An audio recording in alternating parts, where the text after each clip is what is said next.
Fighting games are cult classics.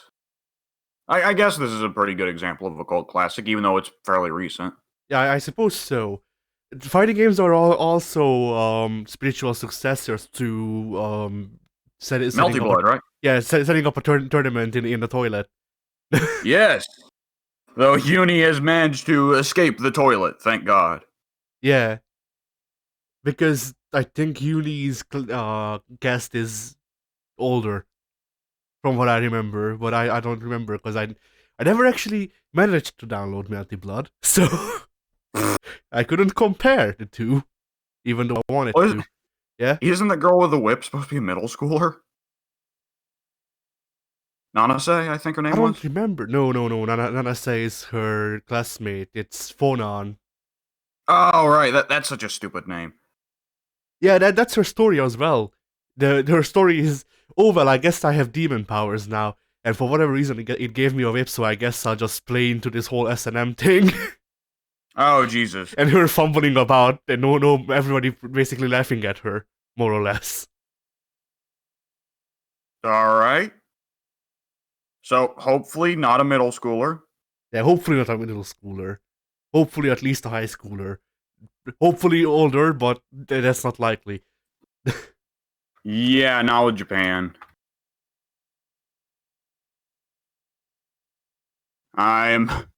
If you'll excuse me, I'm currently wikiing that, though I don't think there's much information on Uniclear's story. But yeah, so Uniclear, it's from Arxis, but it's developed by French Bread, right? Yeah, it's published by Arxis, but it's developed by Soft Circle French Bread. Okay. Like you said, it's kind of a spiritual sequel to Melty Blood. Melty Blood being very infamous for being a bit too cold, you know. Yeah, maybe too cool for its own good. Yeah. Because I mean Does middle? now people are starting to play Melty Blood now that Uni has become known. But Yeah. And was French Bread also the ones behind the weird? What was it? Arcana Heart? Arcana Hearts, I don't think so. But then again, the only thing I really hear about Arcana Hearts is A, play Arcana Hearts. B, Arcana Hearts is freaking stupid, and by stupid I mean input wise.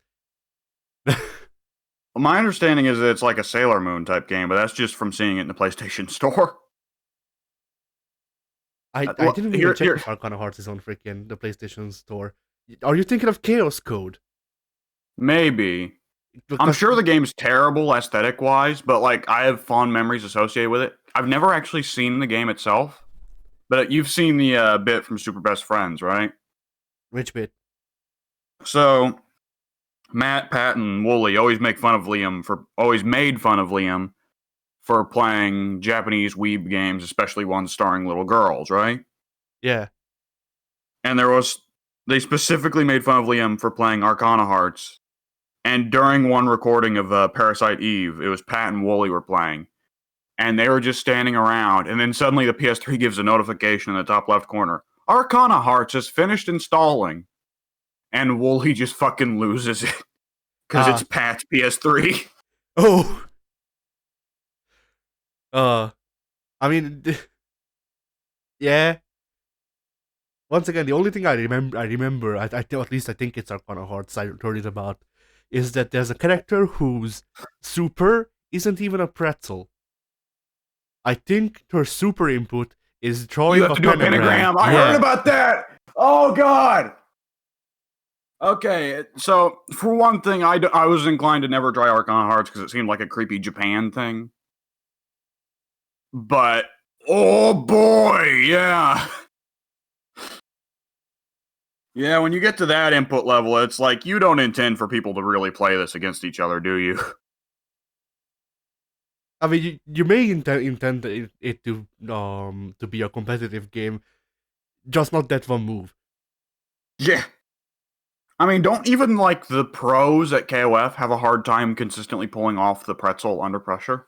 I'm not sure, maybe, but Yeah, like this reminded me of the re-release of Marvel vs. Capcom 2, I think. Or no, it was something like it might have been X-Men Children of the Atom, Ooh, where if you go into the move lists, I think the move lists were curated by actual competitors or something like that, or they wrote descriptions for the moves for when it's good to use them and such. And if you go into Blackheart's thing and you look at his super, it just says, "Don't use this; it's a waste of meter." nice. I think that's a pretty good idea to go with, just having descriptions of the moves that say what they're good for. That was what Strive did, right? Or is Oh, what I Strive is doing. I think so. I don't remember. It's been a while since the last beta. Yes, it has. Yeah, I often forget that I have gotten to play Strive. I don't. I just sometimes feel like, oh, I want to play Strive, and then I'm sad. Like I, Yeah. I wanna I wanna see what they changed. I want to feel how much better it is because they keep promising better stuff, but like promising something and delivering on it are two separate things. So, and I Well, want the to thing is, like I want to like the new gear. Like that's the oh main yeah, thing. I think the thing is like them overhauling it so much. Like we should have known if they're going to be overhauling it that much. A beta, if they decide to do a second beta at all, is going to be a ways off because that's going to take them time to I think undo so much of what they did. I think the second beta is supposed to be in October, and it's supposed to have rollback, but I'm not sure about the second part. Ooh, all right. Like I Oh think, yeah, I do remember that being a big deal, like them saying that they wanted to do rollback for the second beta. Because that was one of the big promised things was, well, we're not going to be operating on delay-based netcode the entire time. yeah. Oh Which the boy, fact that they started off with delay-based and are now implementing rollback hopefully means we're going to get some, well, not GGPO directly because they won't use American technology, but like a GGPO knockoff of some sort. I mean, the thing with that is they can't use GGPO because GGPO got translated during development. So unless they want to just throw out everything they've done so far, then they Yeah, I can't mean, really just like use it. mixing rollback and delay-based. Yeah, Because, I mean, they've used both already. yeah. I on mean, the having on having one having game. having mixed netcode is always the best thing they can do. They can go with because if one of them fails, you can rely on the other one. Yeah, I downloaded the Darkstalkers collection while I've got PS Now, and the game genuinely starts up by telling you how GGPO works and saying, okay, if you want to have nice consistent matches, we have a thing where you can automatically set a delay, and that delay will be consistent. And if the delay ever goes over or under, rollback kicks in. If you want to have nice consistent matches, just set the delay to like 5. Yeah, that's how it should be. That's well implemented. It's not just freaking. It's not SF5.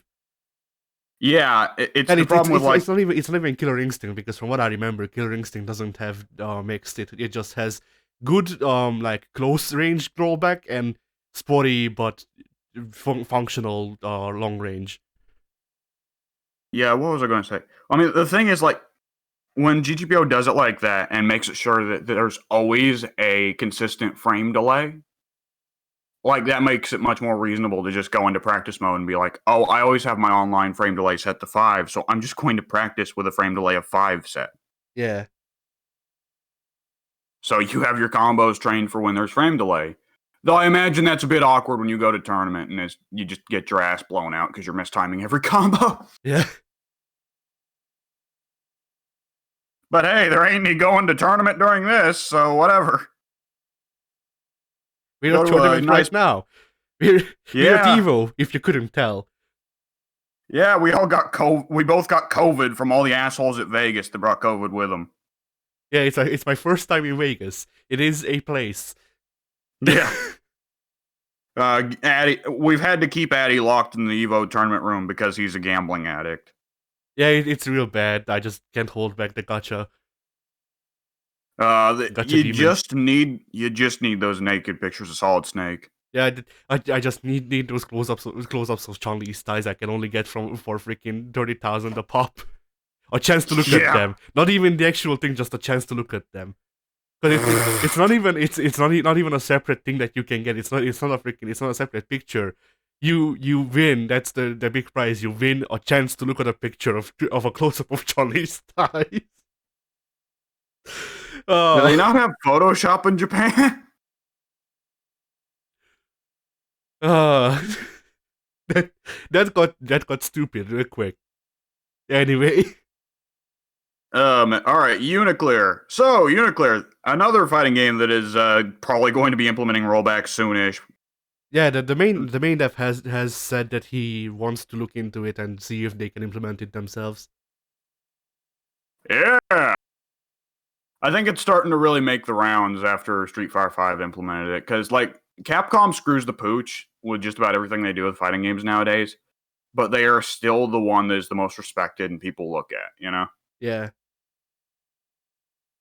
Now, as for the actual game of Uniclear, it's a game that you've put a fair bit more time into than myself. I've owned it for like probably only 3 or 4 months, and in that time, I put in some time in practice mode and some time in online against you. But otherwise, I've put very little time into the game because I don't know why, but I have a hard time motivating myself to play that game single player. I mean that's just most of the modes are the same. That's why. Yeah. But yeah, I have a month or two more experience than you, I think, but I feel like that's too much. I feel like it's not even that. What are you going to say? What I was going to say was, I think that there'd be a good motivation to play single player if you care about the story, but like I don't care about the story.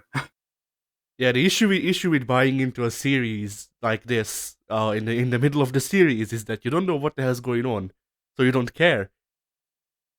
Then Well, again, when I look at the story for Uni, it honestly looks like they're just padding out the first entry.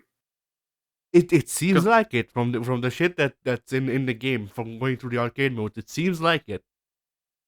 like, Hilda really just seems like Uni's Shang Tsung, but she's been the villain for how long now? I don't know. Because, like, aren't there a bunch of secret shadow organizations that are probably going to be the real villains in the sequels going forward? Well, not really. You have a couple of good guy organizations. I think there's two or three. Then you just have the abyss, which is the bad thing that Hilda also comes from. Like it's not even an organization. It's a hive mind. Is the best way I can put it, or something like it. It's Okay, a all it's a right. force. So yeah, And yeah. Go ahead. no, go ahead. So yeah, from what I understood of the story, the abyss is the thing that makes the knights appear. The knights are these, like, I don't know. It gives some people some tingly feeling, and then they're basically locked in a separate universe that is very much like our own, but normal people can't enter, or whatever, something like that. But normal people can enter, they just shouldn't, because people who are attacked by monsters, I think called voids, they also turn into voids, and voids are like zombies basically, but more animalistic. Merkava is a void, by the way. Yeah, I knew Merkava was a void, yeah. But yeah, so that Hilda is actually called Paradox and is a force within the force that is the abyss. And there's a door that they're trying to close because the door appearing at all is what causes the night or something like that. And Hilda wants the doors to be shut so she can have more power or something. Well, it's confusing, but basically the abyss wants to eat everything. That's most Okay. that's mostly what I gathered. Yeah, sounds like a definitely sounds like an anime for teenage boys. Yeah, and let's see Kind of if sounds like yeah. Yeah, go it ahead. kind of sounds like Persona 3 divorced from its meanings. Maybe. Which, yeah, Uni for me at least is a series that if you play it, it's for the gameplay. Yeah, most of the characters feel really good to play to an extent. I mean, it's a game that builds itself with a very diverse roster, so it's inevitable, like very strange, weird roster that's trying to have one for everyone. So there's just going to be characters that you don't like. Yeah, I don't mean that. I mean, I'm talking about the global mechanics, by which I mean how the normals and the specials link into each other sometimes. It seems to be in my experience that they just all link into each other no matter what. Yeah, at first. And then as you progress through combos, things just start turning more and more Street Fighter 5. Or I don't know how to put it, but like, I tested it. I played, I don't know, I think it was an hour or two of just labbing freaking Waldstein. Waldstein. The E Yeah. is before the I, so it's Waldstein. But yeah, freaking, I spent an hour or two labbing Waldstein, and I figured out a combo that worked okay. Didn't do a lot of damage, but you know, it is the combo. So I go and try that. It was based like I used it as a half of a combo because I had another one that I could transfer into from that.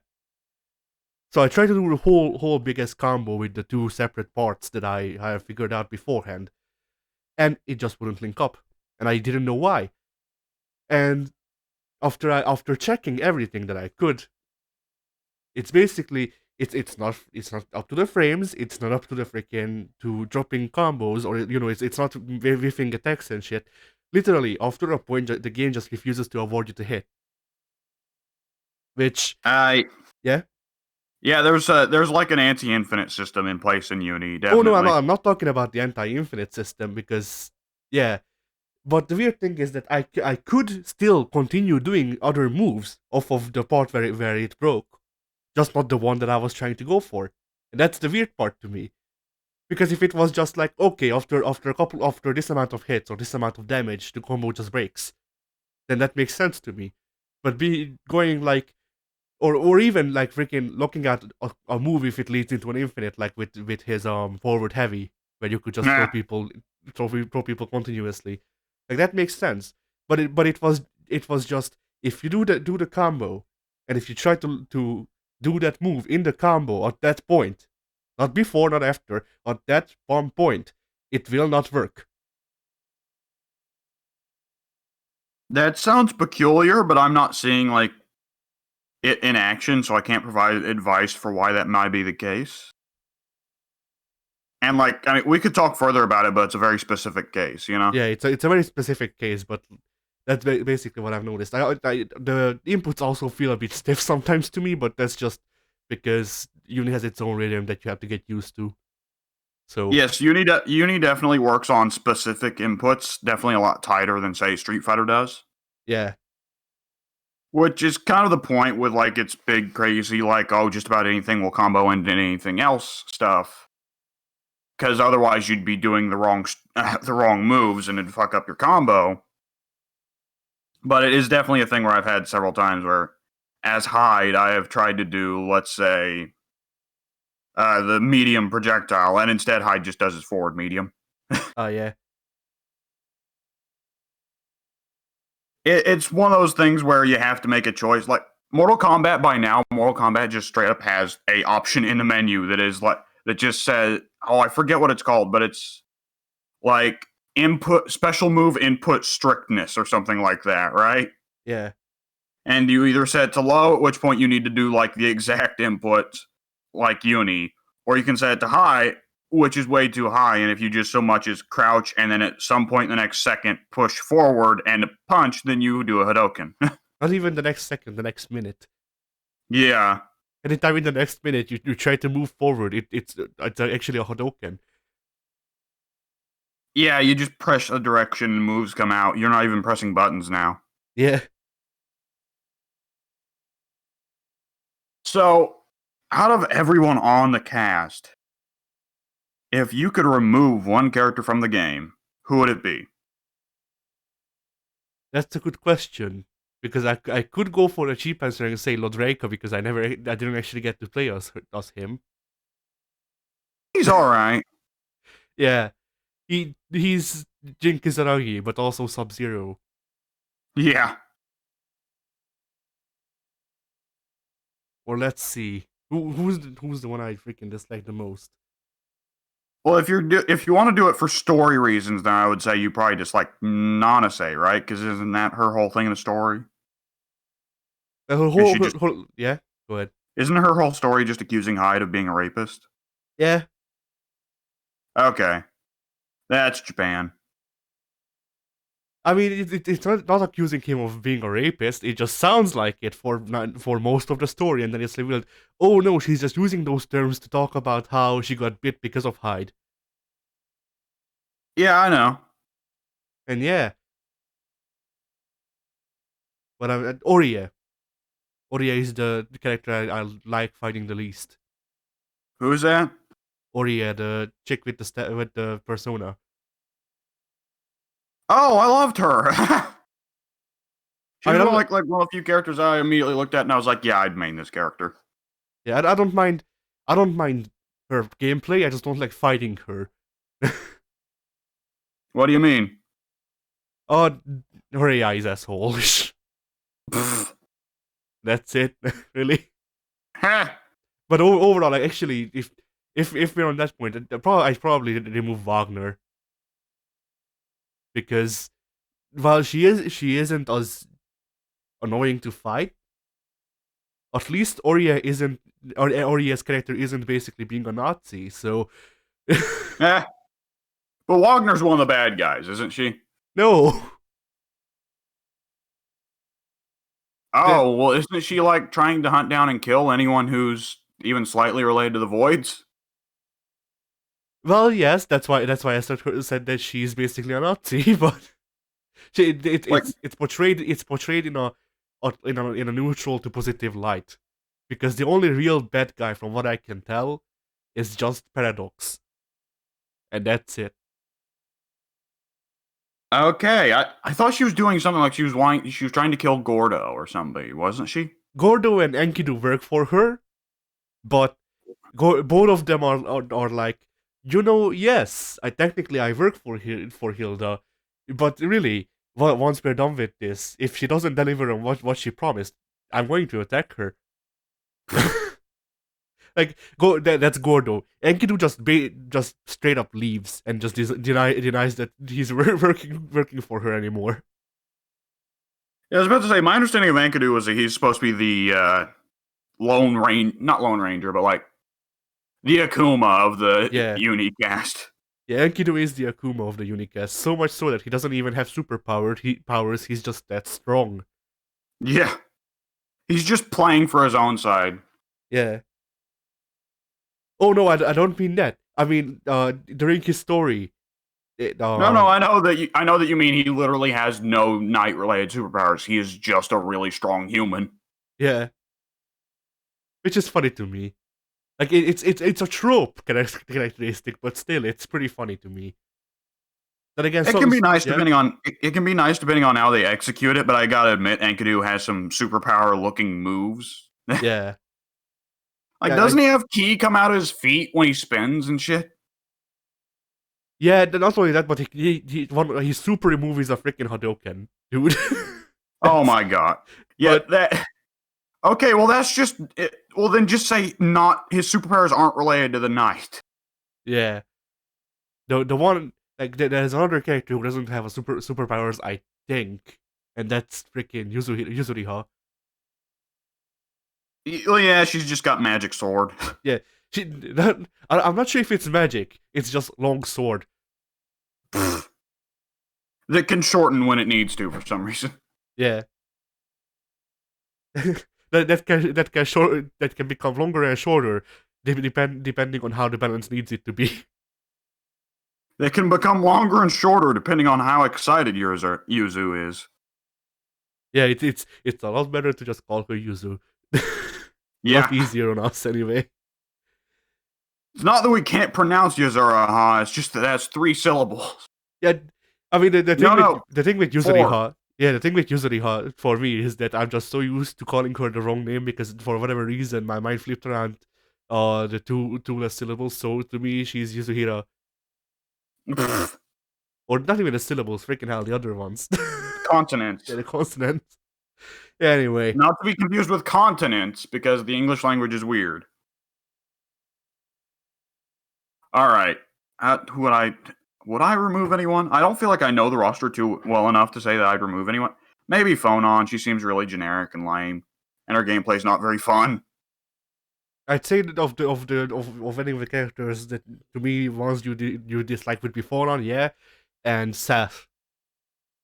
I like Seth actually. Oh, did you do I his don't. story? He's just lame ninja rival for Hyde, right? Well, lame ninja. Possibly Lynn's older brother, also reborn in a young kid for some reason. Well, that's gonna be weird when they bring back Lynn's older brother. Isn't Lynn's older brother like the WrestleMania sign they keep pointing to in the story? Yeah. Okay, so there's gonna be two of them running around. That or Seth is just going to have a super form where he fully becomes Lynn's older brother. But the thing is, like, it to me, like, it may be clean cut to people who actually know the lore of these games, but to me it was confusing because they kept, during Lynn's story, they keep bringing up Lynn's older brother, and then from what I remember, Seth goes, I have discarded that name, I am now Seth. So Oh, it's it's the Urizen of Lynn's older brother. okay, I see. Well, I guess we're waiting for the V then. Yeah. What was I going to? Yeah, I guess I'd go with Phonon. All right, what is your favorite stage in Uni? Oh, the one at the temple. All right, what's your least favorite stage? I don't remember most of them. Yeah, most of Again. the stages in Uni are pretty unremarkable, honestly. The one at the well or whatever, the fountain. All right. What's your favorite stage? There's the one that's in the forest, right? The petal forest, the strawberry leaf forest. Yeah, I think we're talking about the same one. That's where the temple is. Okay, all right, sure. I'll go with that one. I remember it being in like a city park, but that's close enough. All What's right. your If least there's, favorite? Because you didn't say that one. If you I don't remember remember, any other. I don't remember any other stages. I remember liking the fountain, so I won't say the fountain. I'll go with the generic back street. yes, the generic backstreet where everything happens. Yeah. All right. Is there one archetype you can really think of that you think is missing in Uni's cast? Let's say from a gameplay perspective rather than a story perspective, because the Yeah, that's cast what is I mostly figured. yeah, the cast is mostly made up of kids, so we can easily say more adults. Hmm.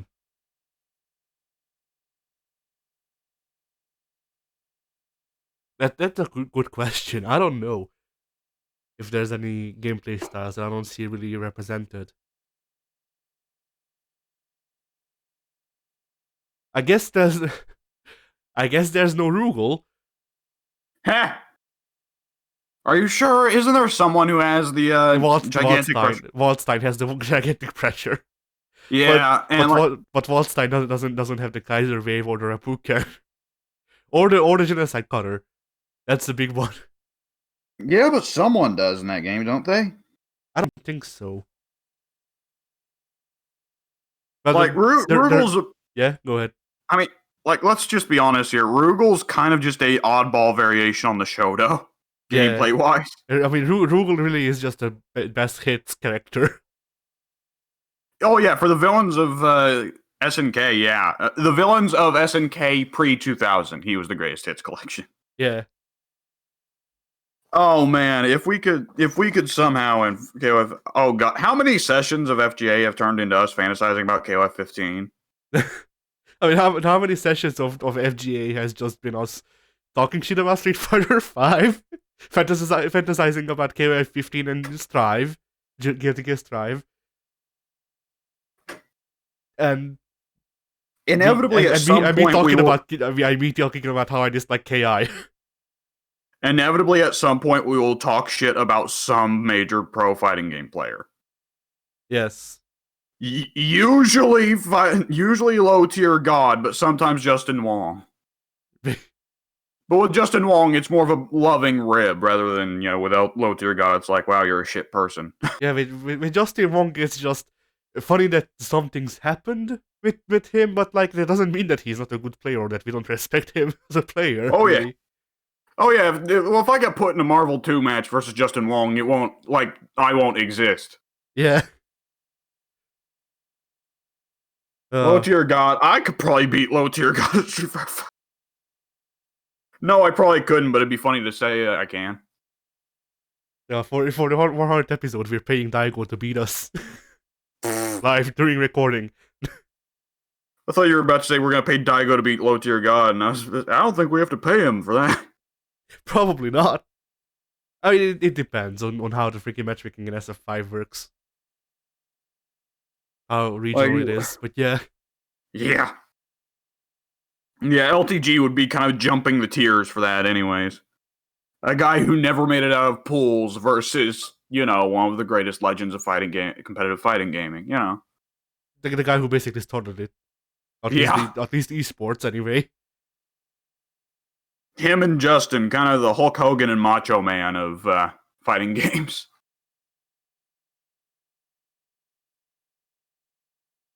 Anyway, right. Uniclear. Okay, so you think that they should add a Rugal type character? Yeah, I want a character who just steals other people's moves and uses them better, while also being smug about it, but not too smug. Alright, let me try and think of a character that I think would be interesting for them to throw out. I'd like to see them take a shot at a character with wacky subsystems. Nothing on the level of Junpei in Persona 4. Please God, no. But so it does feel like there's space for one character in the game with wacky subsystems where you gotta keep track of a second meter. Maybe something less like Junpei and more like Phoenix Wright from Marvel 3, right? Oh, yeah. Something you can easily keep track of. Something that a casual can pick up and be like, oh, I see how this works. Whereas Junpei, it's like, oh no. Bases and home runs and strikeouts, oh god.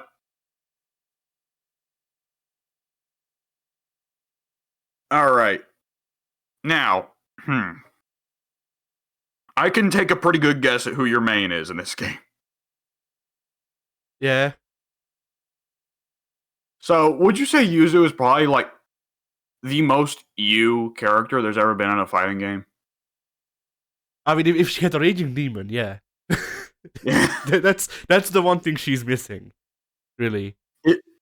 Is there any character in fighting games, not necessarily any fighting game character that you like better, because there's probably a good couple you like better than her, but any fighting game character that you can look at and more than Yuzuru say, this character feels like it was built for me? I don't think so. Like, I'm kind of split between her and Enkidu, because Enkidu is also just, here's the twins, also Makoto, also Akuma. Yeah. There's definitely a lot of those tools going on there. Yeah. You get it? The twins are tools.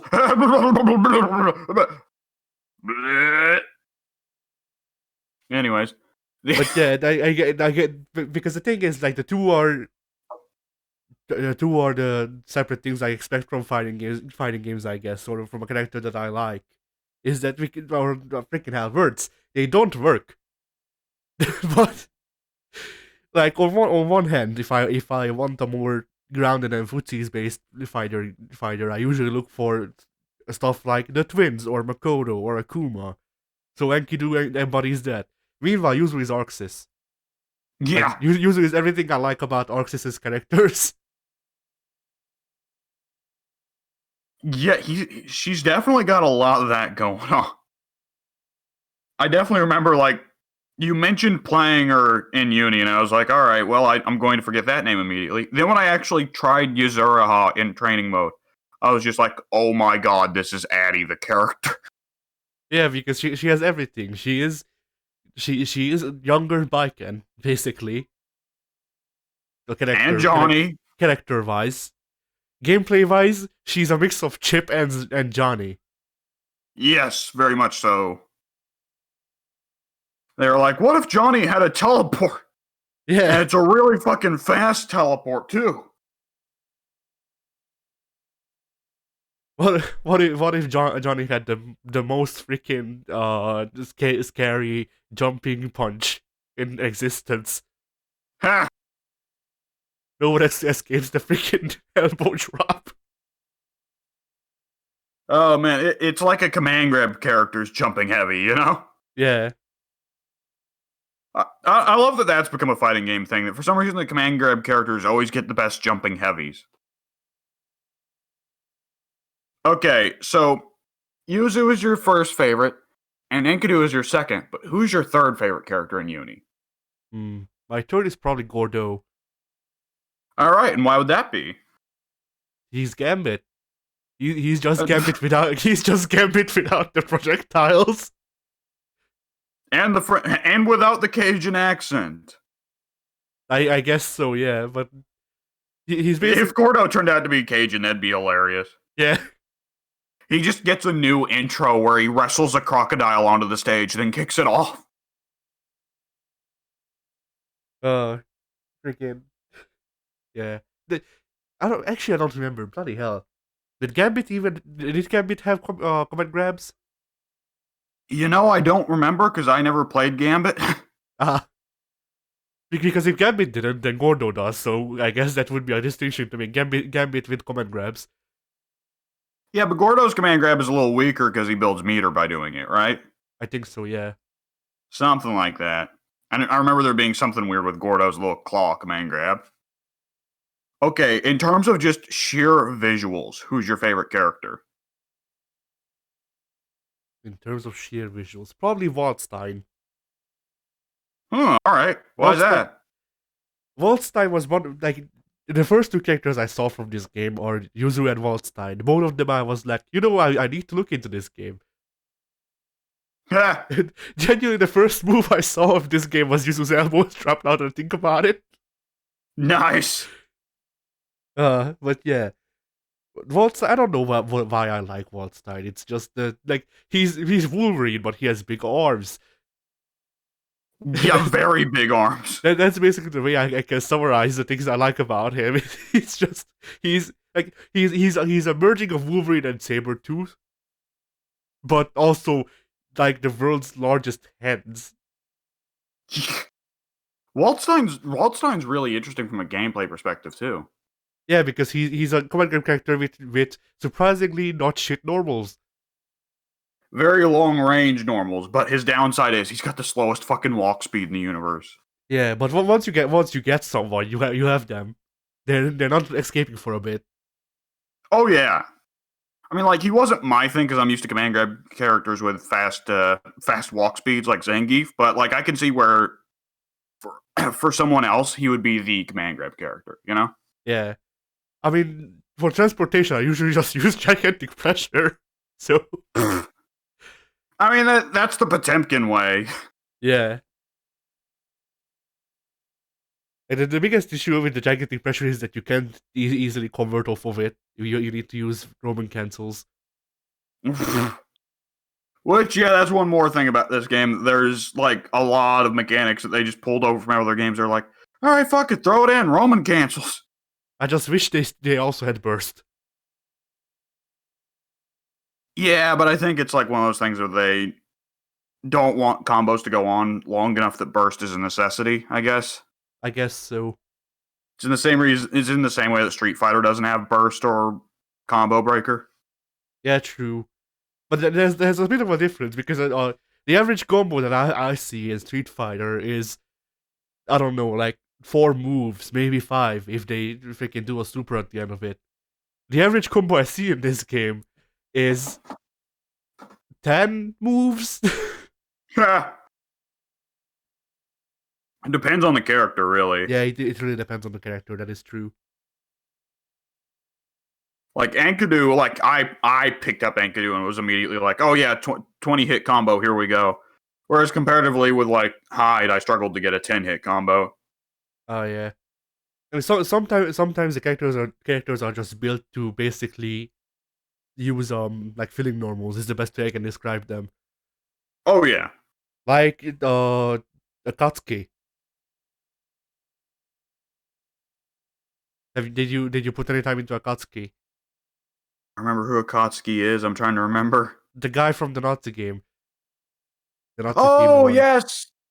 Yes, the character that was super low tier when they added him. And he's still kind of bad. Yeah, Akatsuki. Akuma. He's Akuma. He's just straight up Akuma. Akuma without the demon flip. Yeah. Like it is weird because that's basically the only move they really removed from Akuma's kit, and instead he has Chip's down kick. Yes, I definitely remember that. But yeah, also, oh bloody hell, I just need to bring up that the existence of a Shoryu double down punch exists. Yes.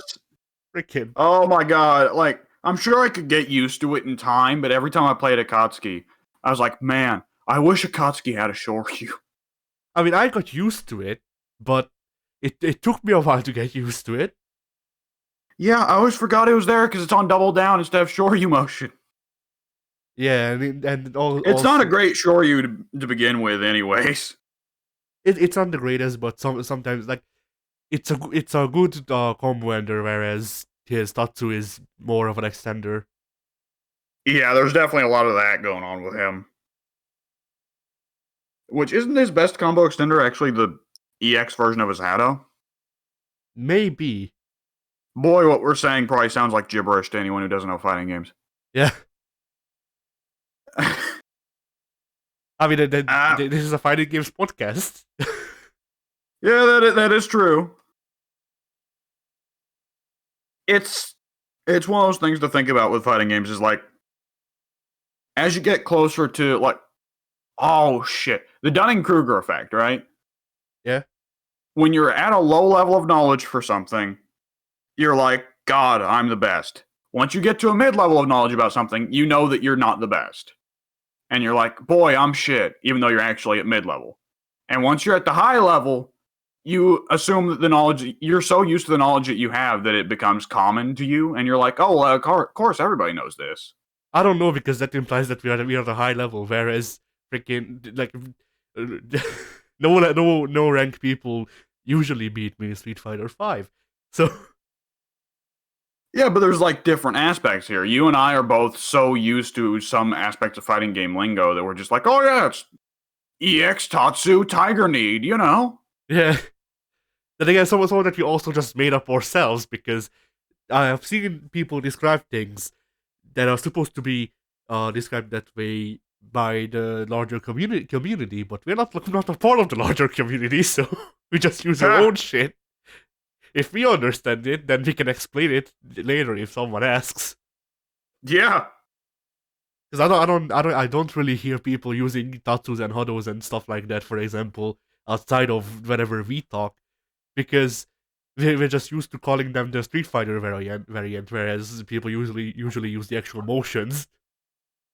But I mean, it's easier to understand by one glance when you just write huddle instead of QCF, for example. Oh, I always learned it as Hado and Shoryu. I guess it depends like on what game you're talking about though. Yeah, I like, suppose so. Arxis definitely is a lot more likely to use QCF or the numbers. KOF is a lot more likely to use QCF. It's mostly Street Fighter and Mortal Kombat that are like, oh, it's just Hado. Yeah. Yeah. Whenever I try to write out a combo for W, or tech part of the Discord, it's funny because I have to decide. Oh, do I want to use the actual way that you're supposed to write this down? Do I use words that we understand? What do I do about the motions? Yeah. Like one of these days, I swear I'm just gonna like post a combo, and it's forward heavy into QCF 496. Like, yeah. Well, it doesn't help that we have number notation both for directions and for buttons. Yeah, true. Like for Tekken, it's pretty much always a direction and then the numbers for the buttons. But then for Arxis games, it's the opposite. It's 2, 3, 6 hard punch, and you're like, oh fuck. Yeah, I also like when the separate communities take off their what that games call the buttons instead of adapting into a more widely used one. Like whenever I see HS for heavy slash and freaking gear to gear combos instead of just hard punch or just an H for heavy, because it's just heavy. Oh But no, it's the the same. It's the big same thing. It's the same thing of us using Kado though. So I understand to what extent. the big problem is when they note the buttons based off of that very old control scheme for Street Fighter 2 that had jab, like fierce punch, Oh yeah, roundhouse, shit. Yes, you're which right. I get that they're doing that because that's actually what they put on the side of like Street Fighter 2 cabinets back in the day. But like Capcom themselves stopped using those terms a long time ago. Yeah, And the favorite is when I hear people from the olden days, I guess, then talking about their online experiences in Street Fighter or something, and they're like, "Oh yeah, newbies just try to go for the fierce Shoryu," and and for a second I'm like, "Fierce Shoryu?" Since when did get added? And then I realized that they mean heavy. yeah, it makes it sound like an anime thing, doesn't it? Yeah, I mean, Oh, these young boys going for their fierce shoryus. Oh, and or no, oh god, not even that. Not even that. Actually, I remember the better one because I once heard someone talking about wake up heavy Shoryus. They just said wake up fierce. wake up fierce. Right, that one. Yeah, that was almost a meme for a little bit, wasn't it? Maybe I don't remember. Oh man, I guess it makes sense why people would mention it because waking up with a heavy punch is usually not the best idea. But Yeah, and here's the thing: that Darkstalkers collection that I mentioned downloading earlier, yeah. it uses the old Street Fighter 2 notary for buttons. Nice. So it'll be like, oh yeah, lights always combo into fierces, and I'm like, what the fuck's a fear? Uh, Roundhouse I can kind of figure out, but I can never remember like what's the medium kick name. Look, it could be worse.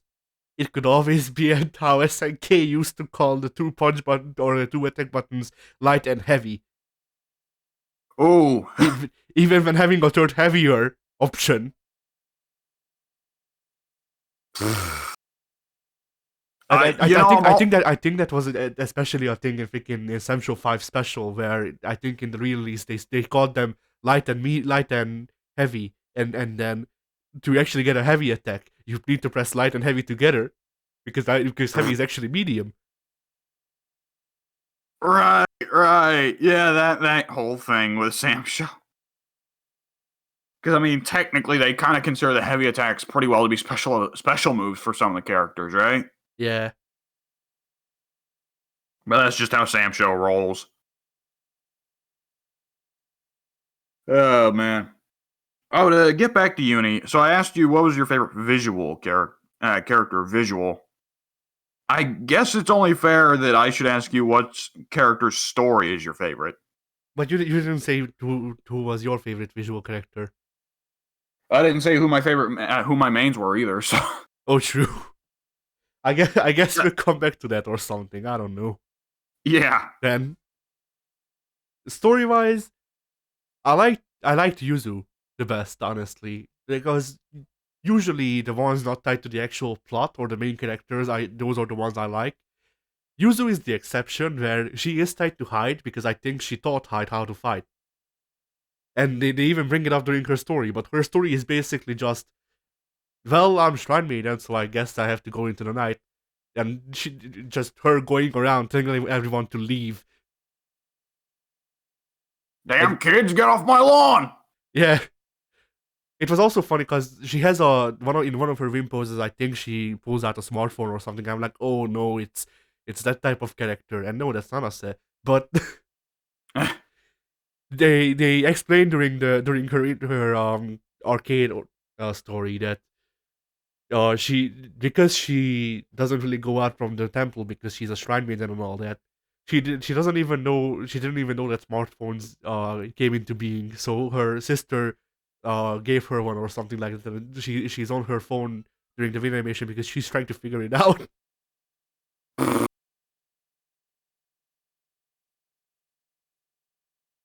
Uh, so yeah, like I like that because it's a way to make her more relatable for the younger audience, I guess, by her having a smartphone at all.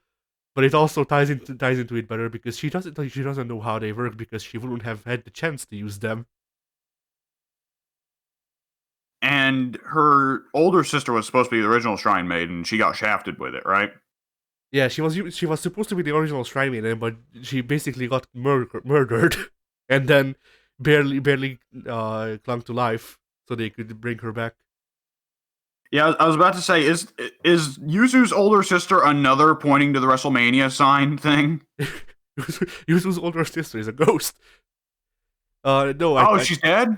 no. I'm saying that jokingly, but yeah, I think what they said is that her body cracked, or her vessel is what they call it. Her vessel cracked, and they had to get her a new one or something like that. Okay, so they'll bring Yuzu's older sister out, but she'll be like 10 years old. She'll be a 20-year-old woman in a 10-year-old body.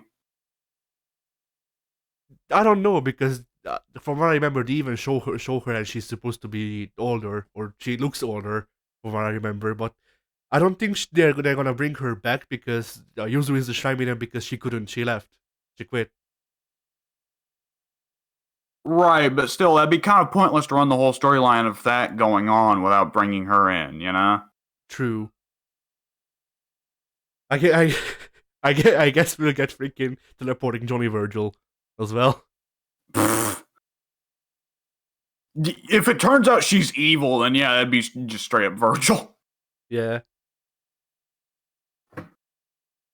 I mean, yeah, at that point, just like Hyde and Lynn disappear from the story. Congrats, it's now Devil May Cry 3, but Yuzu is Dante. I mean, honestly, I might prefer it just because it's not about Hyde and Lynn. Like, just Yuzu's midway through a match crazy. But yeah, so I guess we'll go through your things then. So who are your mains? My mains. I definitely liked Hyde when I put a little time in with him. I wanted to put more time in with Aurier, but I never really got the shot. And despite being a very generic character story-wise, I did really like Carmine's gameplay.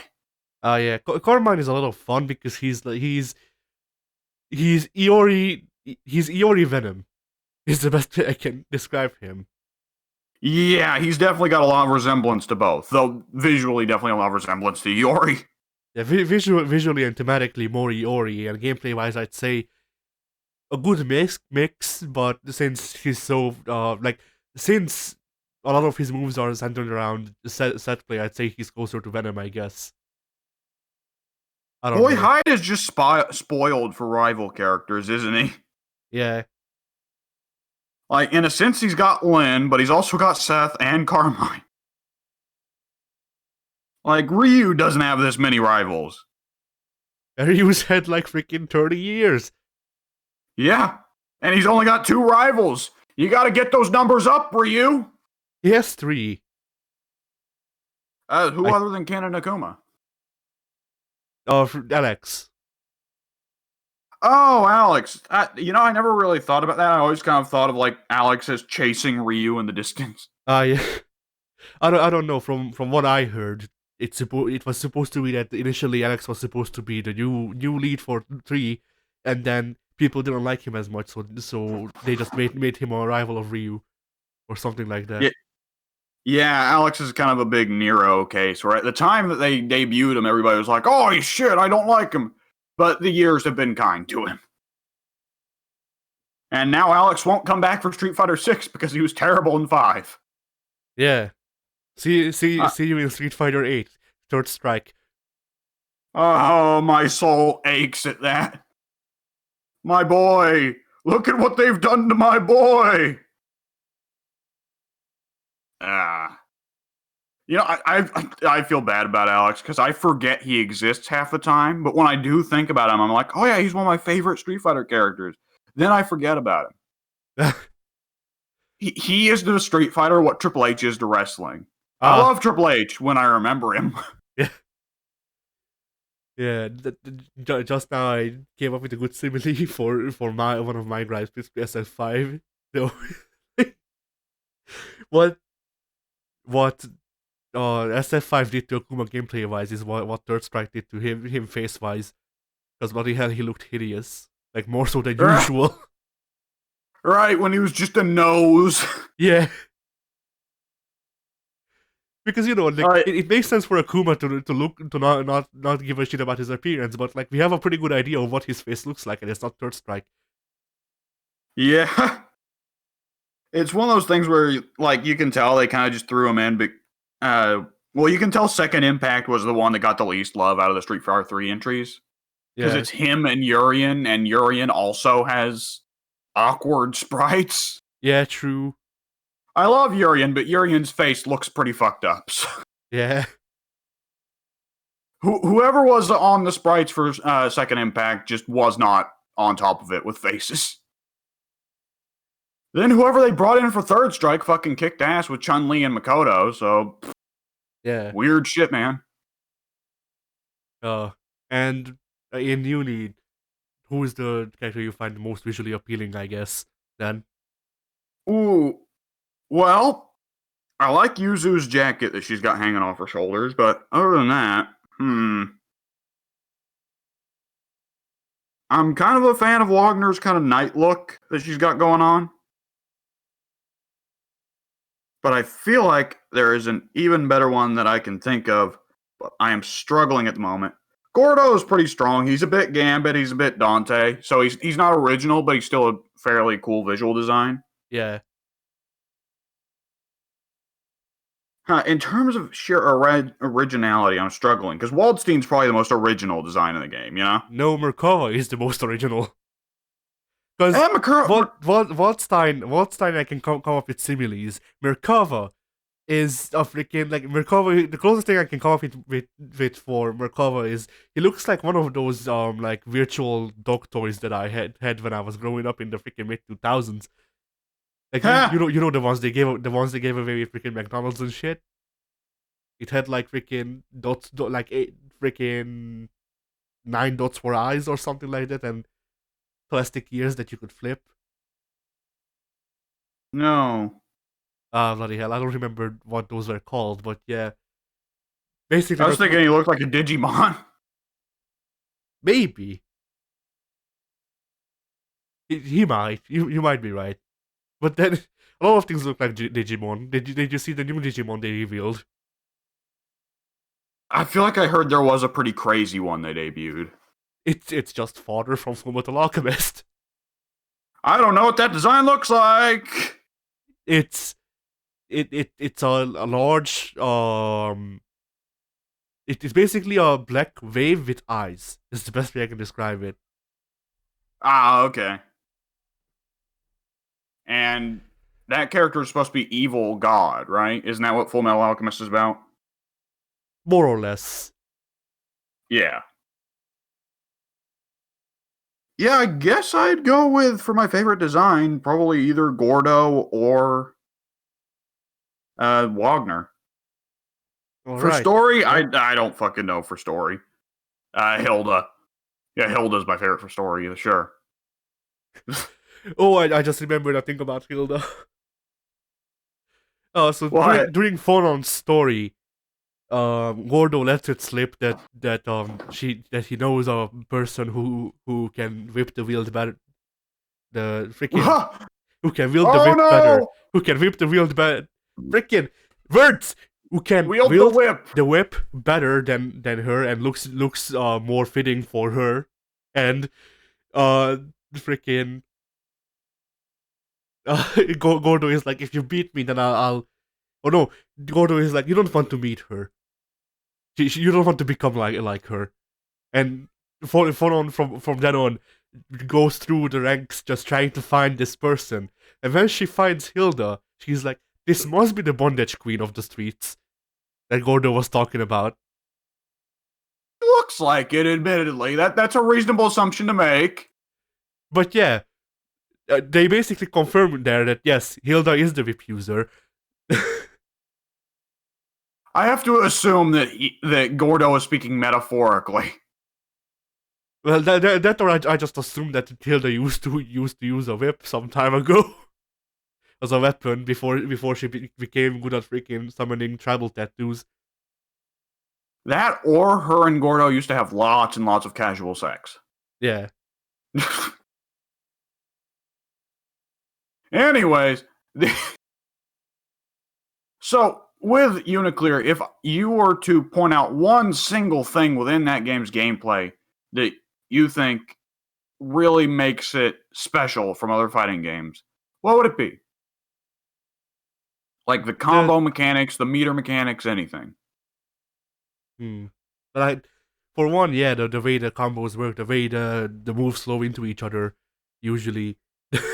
when I can when I can understand why a move doesn't work, then yeah, I like how the moves flow into each other because it is very free form, and you can basically do whatever you want.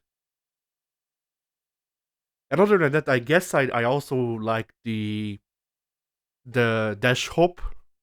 I don't know how else you'd call it. Uh, How the air dashes are basically just jumps. Okay. Yeah, the air dash, which kind of projects you up and then down, so it's kind of it kind of demon flips you. Yeah. Which is it. Now that I think about it, isn't that what Strive is doing as well? Yeah, Strive is doing it but in that case, I think they're doing it to undo air mobility rather than the other way around. Yeah. I mean, Which is definitely a curious. Strive's version is a lot slower, so that's for sure. Oh yeah, definitely.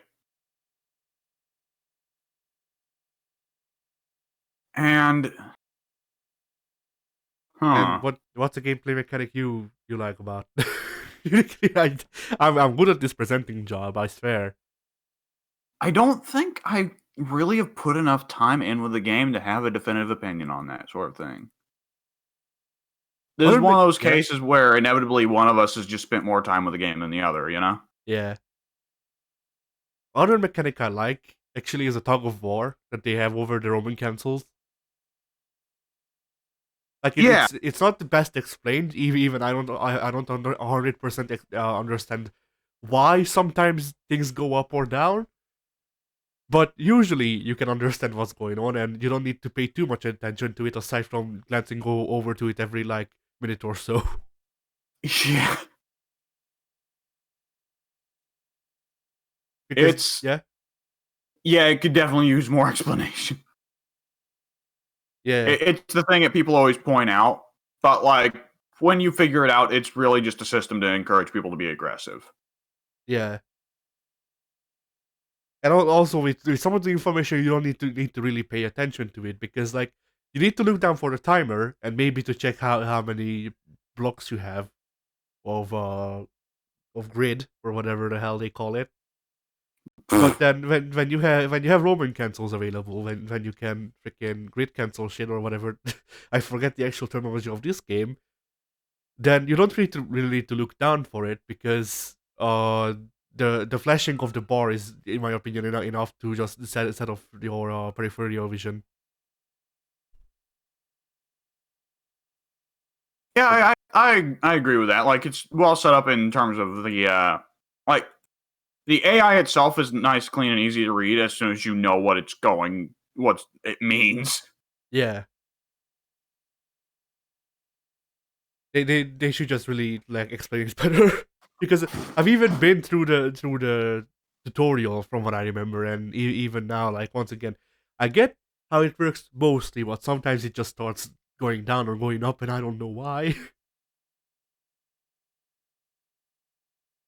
Yeah, I definitely remember like okay, just jab, hope the meter goes up, jab for the meter.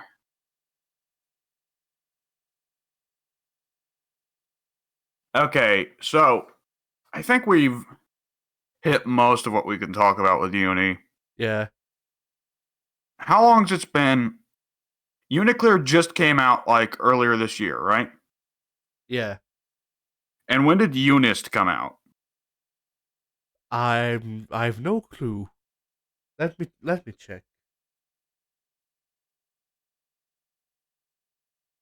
In about 50 minutes, I will I will have an answer. The original version of Under Night in Birth came out on September 20th, 2012. Unist came out on consoles on 2018. Uniclear came out in 2020. So,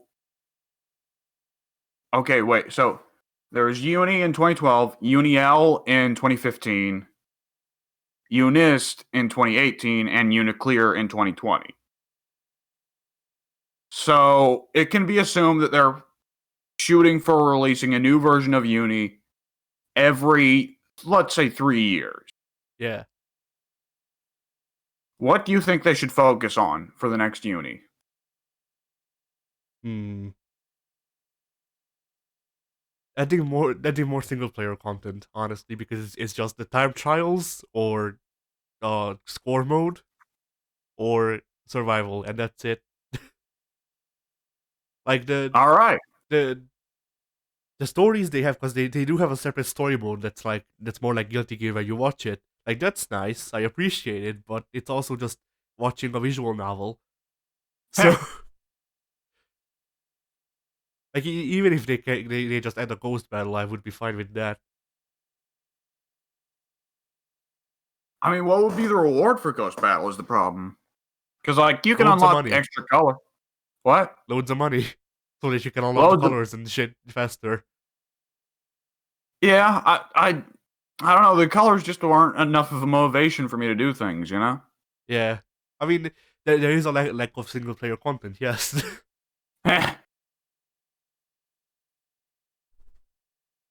Because it's just the plates, the colors, the names, and that's based the icons.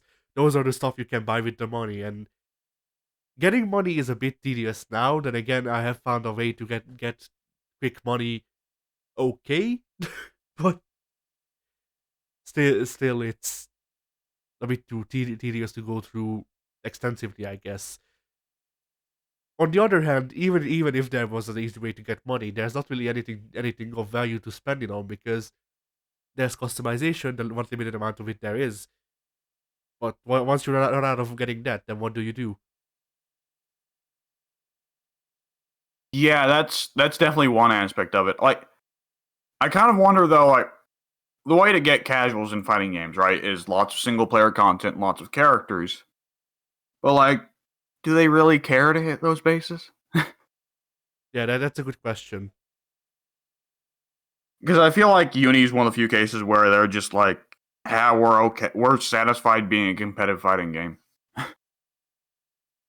They kind of like it kind of enters the question of like, do they have a story mode there just because they feel like they need to? You know? Yeah,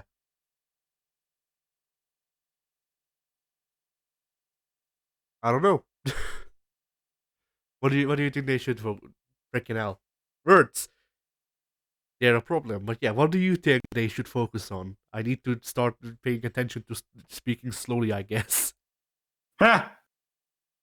If I were to pick like a small specific focus, it would be explaining the tug of war meter better. Yeah, that's fair. And Who? An in-depth tutorial would be nice. I think they've already got some stuff that's really good. They've done something that I think Capcom should have done a long time ago, which is the combo trials mode explicitly says, here's some combos that are actually good for your character and you'll want to use in matches. Here's some combos that aren't actually very good, but they're really hard to pull off. It's not don't actually try to do these combos in matches because they're pointless, but do them here to prove that you can do them because they're hard to do. do these combos in matches when you know that you'll win, just to style up people. Yeah. Oh yeah, there we go. That's the way. That's the addition I want. I want them to add the ability to do mercies from Mortal Kombat 11. Oh, Get back up, bitch! I ain't done with you. could work to an extent, because the characters, if you linger long enough in the during the win animation of a character, the guy on the ground gets up, at least between rounds. Ha! That's nice. Yeah, I like that. Oh, I know what they should focus on: What? giving characters actual character specific freaking win quotes. Cause bloody hell. Oh, is that not a thing? No, there's a couple, but there's only like 5 or 7 in the whole game, and otherwise it's all just generic bullshit. Like just yeah, add in more characterization outside of the actual matches, please. Weird. But Huh. I don't remember who it was. It might have been Mika, or I don't really remember. But there was a character where I played through their arcade ending or the arcade mode, and every time, no matter what gender the character was, their win quote was, "All right, little girl, stay down." I don't know. Mika saying that to Waldstein's pretty good. Yeah. Like, I also like the implication that the games have that Mika, despite Mika looks like a little girl. No, she's not a little girl. She's just a dwarf. Yeah. All right. Do you have any last parting thoughts that you really want to say about Uni? I feel like it shows a lot of promise, and it is a lot of fun to play. But yeah, it does need to explain things better. The game has been out for 8 years and still kind of bizarrely feels like a fighting game in its infancy. Yeah. A promising fighting game in its infancy, but still a fighting game in its infancy. Which is very weird to say. But at the same time, like, Arxis is probably going to let French Bread do whatever the fuck they want, honestly. So, it'll be interesting to see where it goes. Yeah. All right. Now, what fighting game do you want to do next week, Caddy? I don't know. Because yeah. I have a list. Let me. I did put it in the. Yeah, you did put the list in the thing. Yeah. Which, fun fact, Microsoft Excel, if you copy and paste cells into Discord, it will actually paste an image of those cells, which is weird. Oh, nice. I did not take those pictures myself. Microsoft Excel just did it dynamically when I copied it. Nice. Good thing I don't own Excel, but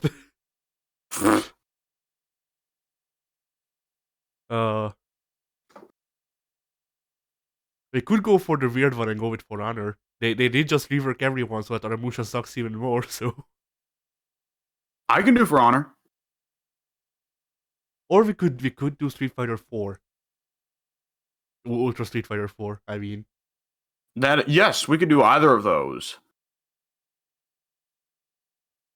I'm really open to do any of the ones on the list here, though I don't know whether or not we'd count Nuns 3.